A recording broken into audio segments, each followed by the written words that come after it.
श्लोक 12 में संजय धृतराष्ट्र को पितामह के द्वारा अपना शंख बजाने पर, जिससे कि दुर्योधन का भय कम हो, इसकी चर्चा कर रहा है और भीष्म पितामह के बारे में उन्होंने इस श्लोक में बताया है।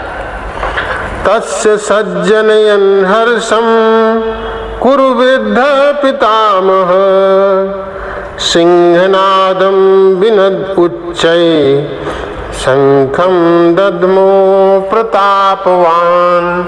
वो कह रहे हैं कि यद्यपि कुरुवंशियों में आयु की दृष्टि से भीष्म से भी अधिक वृद्ध वाहिक थे, जो कि उनके भीष्म के पिता शांतनु के छोटे भाई थे, किंतु भीष्म जी धर्म और ईश्वर को विशेषता से जानने वाले थे।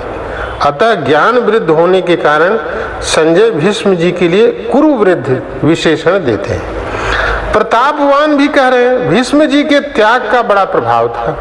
वे कनक कामिनी के त्यागी थे। उन्होंने राज्य भी स्वीकार नहीं किया और विवाह भी नहीं किया। भीष्म जी अस्त्र शस्त्र को चलाने में बड़े निपुण थे और शास्त्र के भी बड़े मर्मज्ञ थे। उनके इन दोनों गुणों का लोगों पर बड़ा प्रभाव था। जब अकेले भीष्म अपने भाई विचित्रवीर्य के लिए काशीराज की कन्याओं को स्वयंवर से हर कर ला रहे थे, तब वहां स्वयंवर के लिए इकट्ठे हुए सब क्षत्रिय उन पर टूट पड़े, परंतु अकेले भीष्म जी उन सबको हरा दिया।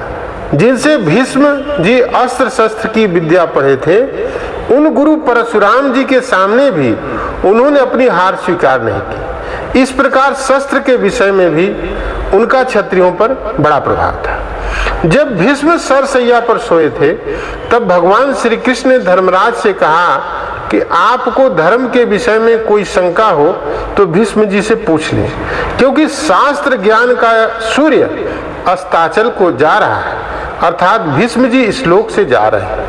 इस प्रकार शास्त्र के विषय में उनका दूसरों पर बड़ा प्रभाव था।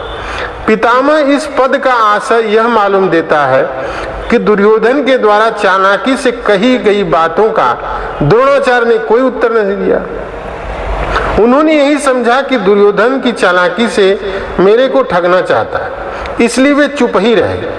परंतु पितामह दादा होने के नाते भीष्म जी को दुर्योधन की चालाकी में उसका बचपन दिखता है।